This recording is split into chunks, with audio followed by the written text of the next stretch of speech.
Good afternoon, class. I am going to try to do my best to get through this information in a reasonable amount of time. I know we're doing chapters 14, 15, 16, and 17, and it does seem like a lot of information.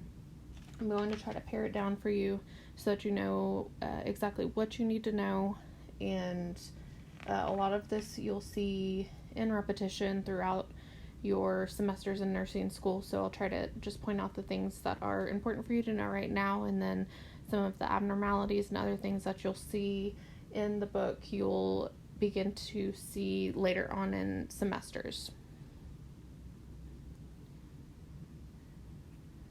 Okay, so in each of the beginning of the chapters, it's going to go through the pathophysiology, kind of the structure and function of each of the body systems that we're looking at. I know that some of this should be a review from your pathophysiology classes, so I'm not going to spend a lot of time on this. We will review the things that you need to know. So you know that the skull is going to be the protector of the brain.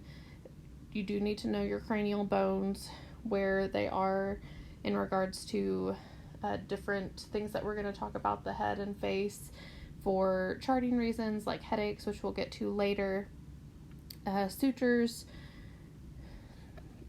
The cranial nerves are going to be probably one of the more important things that you're going to need to know, so we're going to see those throughout the chapters that we're going to discuss. So one of the main ones for the face is going to be cranial nerve 7. I would make sure and know that for sure, and then any of the other cranial nerves that we discuss are going to be extremely important for you to remember in regards to our exams that we're going to have, as well as just for general knowledge. So we have the salivary glands, that you're going to need to know. So we know parotid glands are going to be in the cheeks, and they're going to be the biggest salivary glands, but they're normally not palpable. And then the submandibular glands, those are going to be underneath the angle of your jaw where the mandible is. The other glands are the sublingual, those are going to be in the floor of the mouth. Here's a picture of the structure of the head. Again, this is in your review book that we'll use for lab, so if you would like to and you don't remember where some of these things are, it would be a good idea to fill this out as you're studying, just to give you a good review of where the bones in the face are, so that you'll know how to better chart when we get to the other things in this chapter. Okay, the neck. So we know the neck has a lot of different structures. It's going to have a lot of major muscles, nerves, vessels. It has a lot of the lymphatic system. It's going to have the carotids that branch off and go into the brain. It's also going to have so it has the internal carotid and the external carotid. So those two supply a lot of the face and neck structures. Okay, our major neck muscles. So again, here's a cranial nerve 11. So sternocleidomastoid and the trapezius are both innervated by cranial nerve 11, and we'll talk a little bit later how we can test the function of that nerve with these muscles. The thyroid, this will be something that we'll talk about each semester in varying degrees, but we do know that the thyroid is an important gland. It's the endocrine gland for our body. It helps by secreting T3 and T4, helps with our cellular metabolism, and it has 2 lobes. So the thyroid actually is pretty difficult to palpate in general practice, so you guys will learn how to palpate that in lab, but will probably be something you wouldn't normally do on just an everyday assessment because it is so hard to learn. Okay, so here again, the structures of the neck. These are things that you should generally know from pathophysiology and anatomy, but if you need a review, please look at this, fill out the form in your lab book, and that should help you review some of those structures. So the lymphatic system, we know, is a major part of our immune system, so it helps to get rid of those foreign substances in the body. There are a lot of lymph nodes in the head and neck, and so here we'll see the drainage patterns of the lymph. There are quite a few just right around the face and behind the skull and down the neck. So those we can see here. So there's 10 different sets. We start normally in the preauricular, which is in front of the ear, and then the posterior auricular, which is going to be behind the mastoid or behind the ear. We've got the occipital at the base of the neck, the submental, which is just behind the mandible, the submandibular, which is halfway between the tip of the mandible and the angle of the mandible.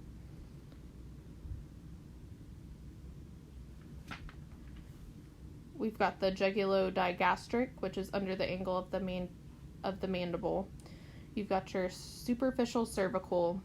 Deep cervical are going to be a little bit harder to palpate because they're going to be underneath that sternocleidomastoid muscle.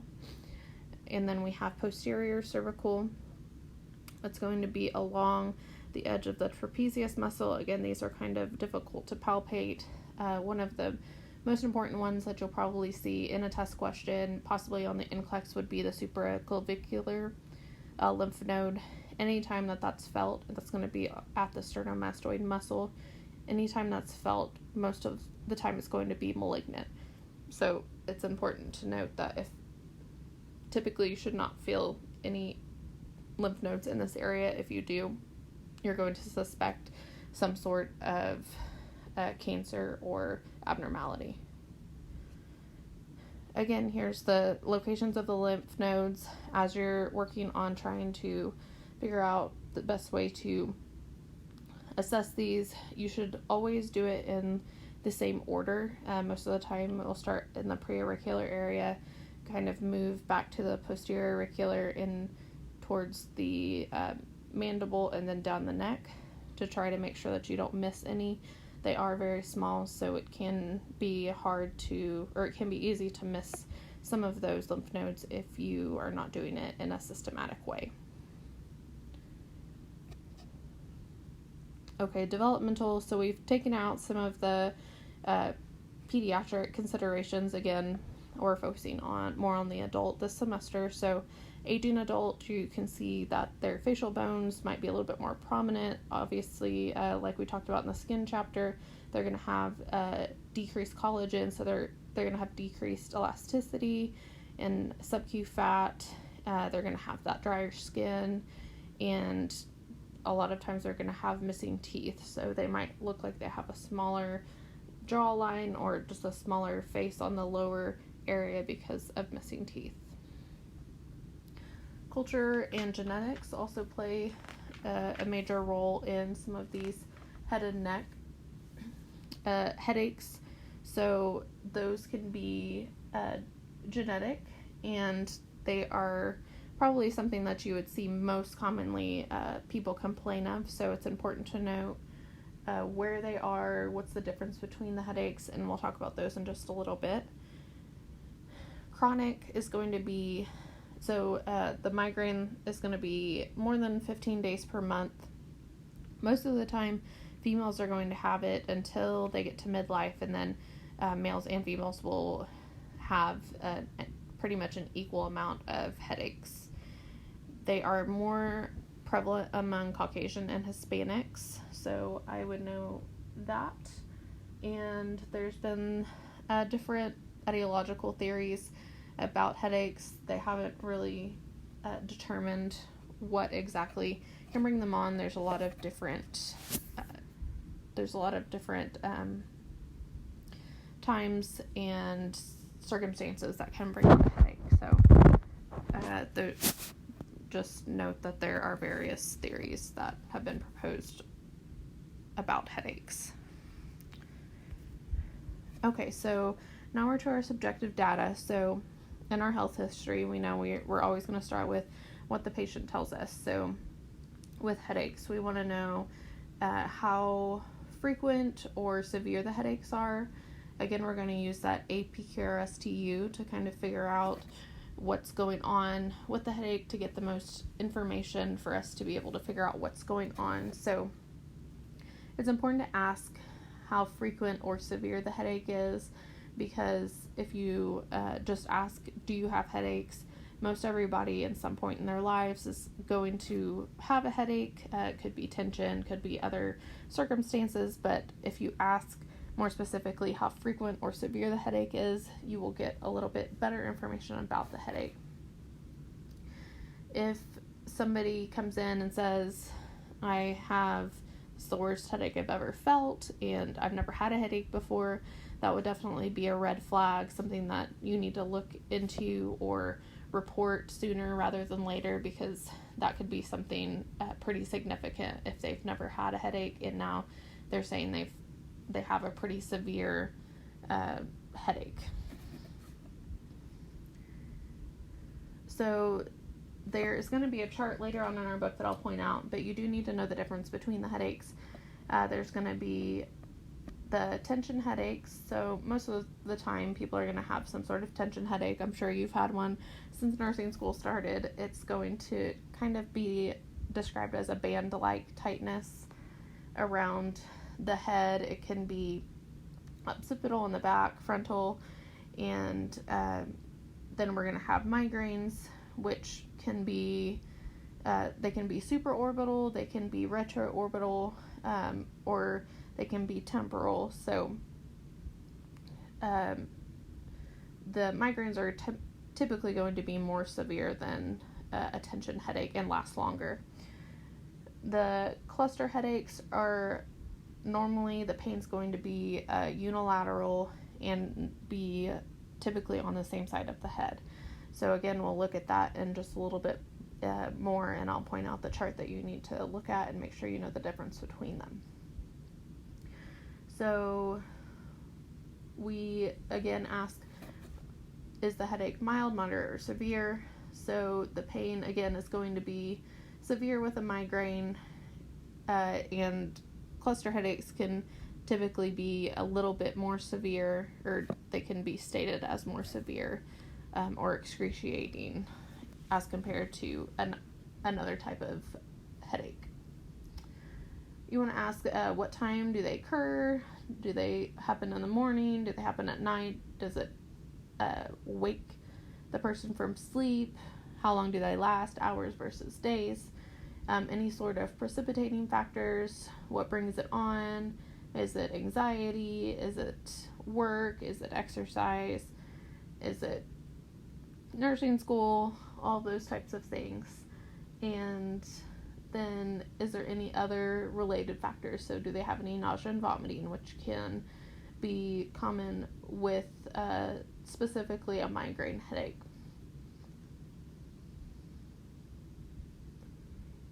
Anxiety and stress can be associated with the tension headaches, and any sort of neck stiffness, fever, or weakness, that would be also a red flag. That could be something that is associated with some sort of meningitis, encephalitis. So that should be charted and asked about specifically if they have that neck pain or stiffness. Any other illnesses? So we know hypertension is a major cause of headaches because of that increase in blood pressure. Fever can also cause it. Medications can cause it. So we can have oral contraceptives are a big contributor to headaches. Alcohol, nitrates, so any of those can produce headaches. We know nitrates can because they're a vasodilator, so they're going to cause that headache because of all of that dilation that causes with those nitrates. Again, we're going to ask what makes it worse, what makes it better, the pattern, family history. So migraines do have a family history, so If they are describing some sort of migraine type headache, that would be something that you would want to follow up with and ask if they have anybody else in the family, mom, dad, brother, sister, do they have migraine headaches, because that might help with the diagnosis of what type of headache they're having. And then what seems to help it? Do they sleep? Do they take any certain medications? Do they have caffeine? Do they lay down? Do they feel like walking around helps better? So want to know what they're treating or self-treating at home that's helping that. Okay, again, this is kind of what we've been going through. Patient-centered care. So anytime we're asking history questions, we want to know, does this affect your self-care at home, the way you're functioning? Are you having to call into work? Are you not able to take care of your house? Are you not able to get out of bed during the day? So all of these can help us better understand what the patient needs or how the patient's able to function with this, and that could better help us know how to treat it. Head injury. So we want to ask any head injury or blow to the head. So we know that a blow to the head can cause a concussion. We want to, again, ask all those AP Cure STU questions, the onset. One important thing would be to note if they've had any changes in level of consciousness. So did they lose consciousness? Do they remember blacking out and coming to? Did they feel dizzy and then fall, or did they black out and fall? So loss of consciousness before a fall could mean that they have some sort of cardiac condition. So it could be that they have some sort of palpitation, some sort of heart block that could cause that dizziness or falling, loss of consciousness. So it's important to ask that, because it could be something different from what you think initially from losing consciousness. We think maybe something in their head. It could be another body system that's causing them to have this falling or loss of consciousness with injury.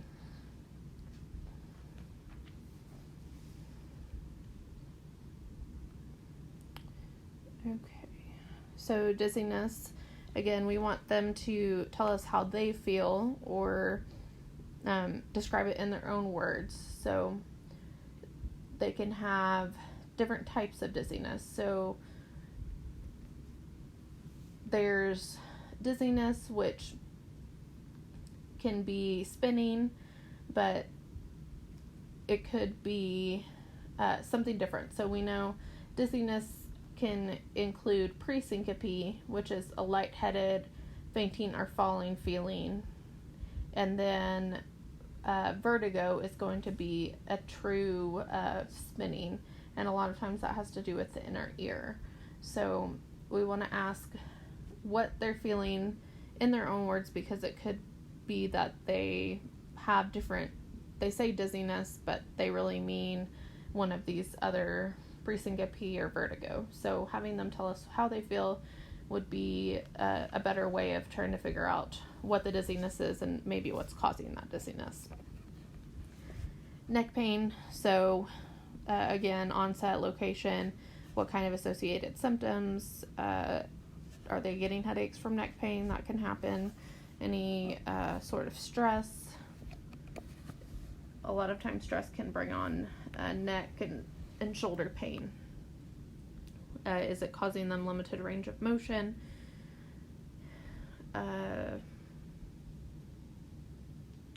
Neck pain again, we had talked about the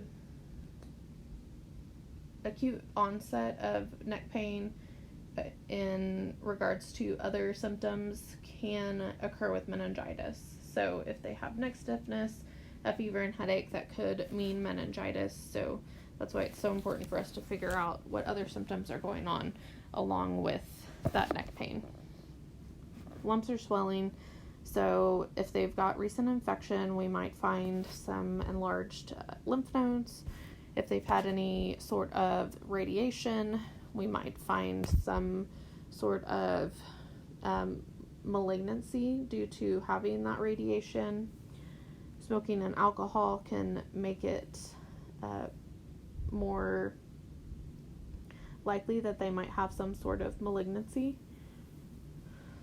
We're going to ask about swallowing, so we want to know if they have any difficulty swallowing, which difficulty swallowing is also going to be known as dysphagia, so another one of those words that you need to start learning.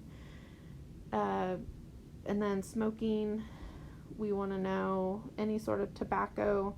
With smoking, we want to know how long they've been smoking and how many packs per day. So if they've been, they tell you, oh, I've smoked a half a pack for about 25 years, that's going to be a half pack per day for 20 years is how you would chart that.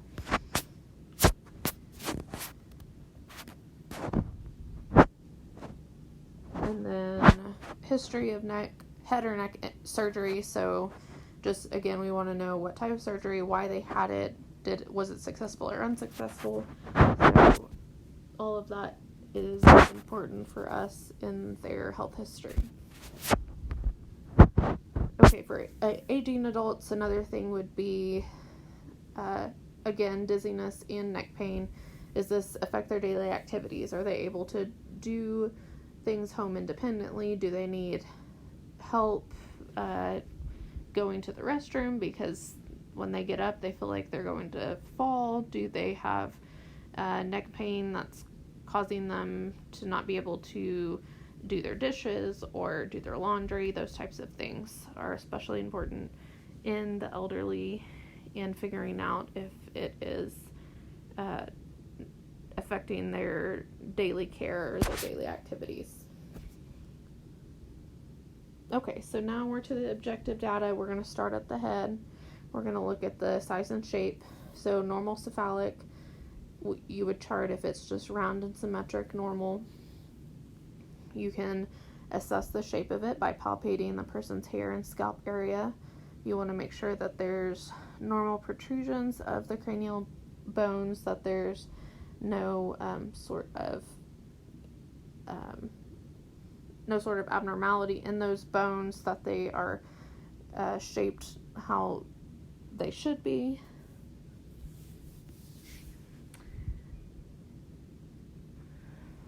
The temporal area, we want to palpate that temporal artery just above the cheekbone. A lot of times you may see hardening of those arteries with the elderly. If they have tenderness with palpation, they could have temporal arteritis, which will be something that we'll look at in our abnormalities later in the chapter. We also want to look at let me see if it goes. Okay, so we also want to look at the joint, the temporomandibular joint, and so that's going to be just below the temporal artery and anterior to the ear. And so you'll want to palpate that joint as the person opens and closes their mouth to see if it's smooth. Make sure there's no tenderness. Sometimes people who have some TMJ dysfunction, you'll feel clicking or popping. They might say it's painful. So that's why we check that temporal mandibular joint. Facial structures. So the face should always be symmetric. There may be just some, nobody's perfect, but they should have symmetry on both sides of their face. When you're looking at the face, you also want to make sure, is their facial expression appropriate? Are they having any sort of anxiety? Are they showing any facial expressions that they're concerned? Those are things we can look at when we're inspecting the face. We're going to look for any abnormal facial features. So we're going to look for any coarse facial features, the exophthalmos, changes in skin color and pigmentation, any abnormal swelling. So all of these things we'll talk about a little bit later. So edema on the face, we can see, normally you'll see the periorbital edema first and around the cheeks, because of that skin that's a little bit looser. So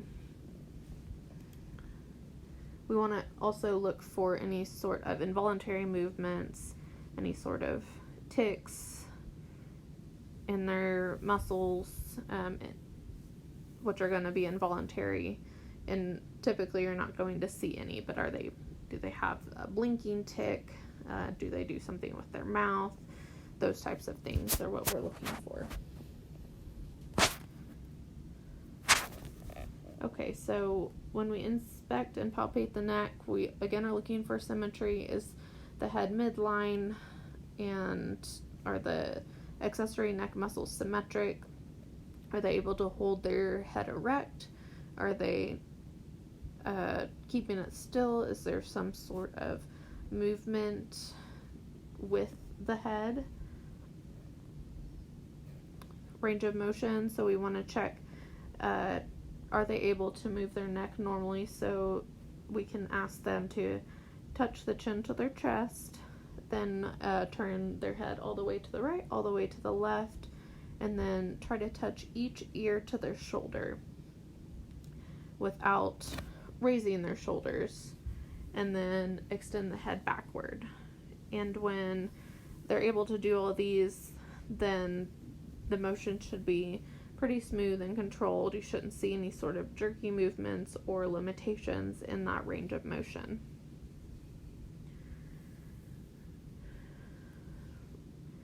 We can also test cranial nerve 11.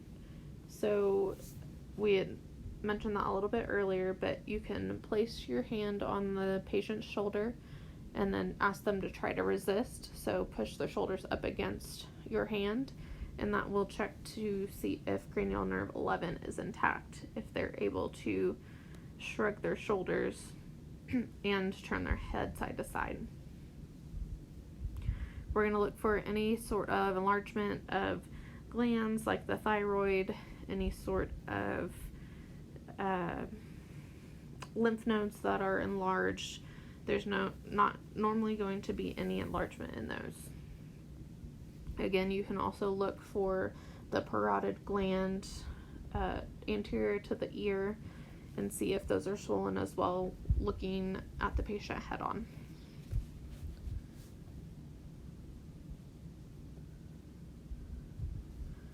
The trachea should be midline.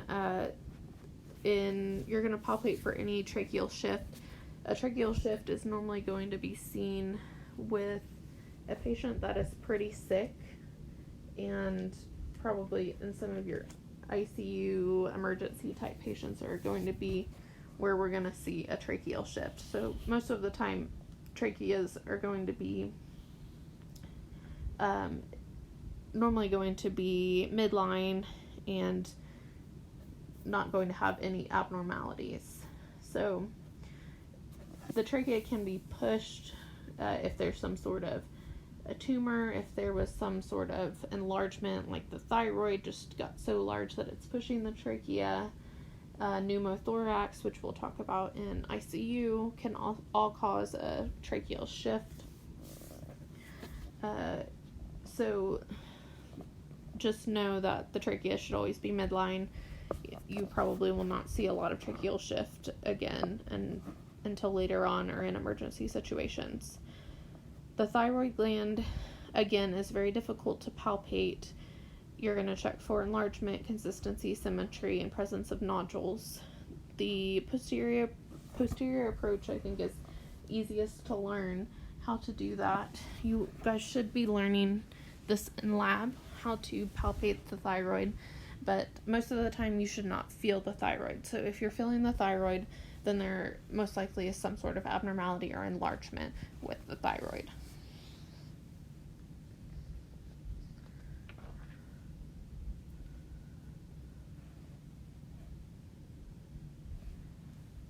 Okay, so examining the lymph nodes, this is just going to tell you how to examine. So we're going to use our fingers, our finger pads, because those are very sensitive to changes. And again, we're going to begin with the preauricular node. That's going to be the easiest one to start with, and then do them in a routine order. So as you can see in the picture, a lot of them are kind of grouped together in chains. So that's why it's important for us to do it in a systematic manner so that we do not miss any. Here again is the anterior approach of the thyroid. The posterior is the easiest way, I think, to palpate the thyroid. Again, this is kind of a harder thing to learn, so you guys will still learn how to do it, but probably will not be something you'll do in everyday assessing. Okay, so the aging adult, we can have some differences. Again, make sure that you know some of the differences that you're going to see in an aging adult versus a younger or middle-aged adult. You can see, again, they can have those temporal arteries that are more prominent. They're kind of a little harder, so they might be easier to palpate because of the hardening of the arteries. They can sometimes have a tremor of their head. That can be normal. Again, they might have lost teeth. They might have some kyphosis, which causes an increased curve in their neck, and we want to make sure that we are maintaining safety with the patient, telling them how to position slowly to perform their range of motions so that they decrease the risk of getting dizzy or falling. Okay, so primary headaches. This is going to be for a person that has no abnormalities in their patient history and exam, and all of their results are normal. So again, we want to know the types of headaches. You need to know the difference between a tension, a migraine, and a cluster. They are going to be what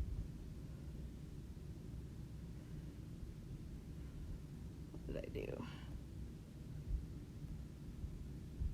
There we go. Okay, so you're going to want to know, let me see. On page 265 in your book, Abnormal Findings, table 14.1, it has the 3 types of headaches. It gives you a visual of how the headaches would look or where they might be, and then their character, their quality, their timing, all of those things we would ask normally in a health history. Please know the difference between these headaches. So migraines, we know, are going to be typically longer. The clusters are typically going to happen on one side or the other. The tension headaches can be both sides, normally frontal or temporal. They're going to have that band-like tightness. So make sure you look at the different definitions and the differences, just the main differences between those headaches, and so that you would be able to differentiate them in a test question or in a patient when you're asking them about their history. Okay, so pediatrics, these things, again, I'm not going to ask you about. Let's go to, the swellings of the head and neck. So let's see here. So the main things that I want you to look at are, you don't need to look at the torticollis, or I won't ask you a test question about it. It is important to know. Simple diffuse goiter, and then the thyroid multinodular goiter. I would like for you guys to look at that. The parotid gland enlargement. The Graves' disease, the thyroid know what those can present with. So you can see here that this lady has a pretty significant goiter. Her eyes are pretty big. She's got that exophthalmos with her eyes going on. Those are all going to be seen in Graves' disease, which is hyperthyroid. And then hypothyroid, the difference between those two. So we can see coarse facial features, the periorbital edema, kind of that edema on her face in general. And then the abnormal facial appearances, I have looks. Okay, so you need to look at the acromegaly, Cushing syndrome, Bell's palsy, the stroke, Parkinson's, and cachectic appearance. So all of these are in the chart in your book. I think the pictures help a lot in differentiating the different types of abnormalities. So you might have a question about Bell's palsy and what kind of cranial nerves is it maybe affecting, what kind of symptoms are you going to see with Bell's palsy. So you're going to see a lot of times flaccidity in one side of the face versus the other. So read each of these things and the little paragraph that's underneath each of them to help differentiate those things as well. So here's the summary. So again, we are going to start with inspection in everything that we do, and then move through our system of assessment. So I will upload this PowerPoint and then we'll start on the next one. Again, I will try to do my best to tell you the things you need to know. It might seem like a lot of information now. I plan on giving you a study guide for your next exam so that you kind of know what you're looking for, hopefully give you a little bit better idea of what you should be looking at in all of these chapters since they are pretty extensive.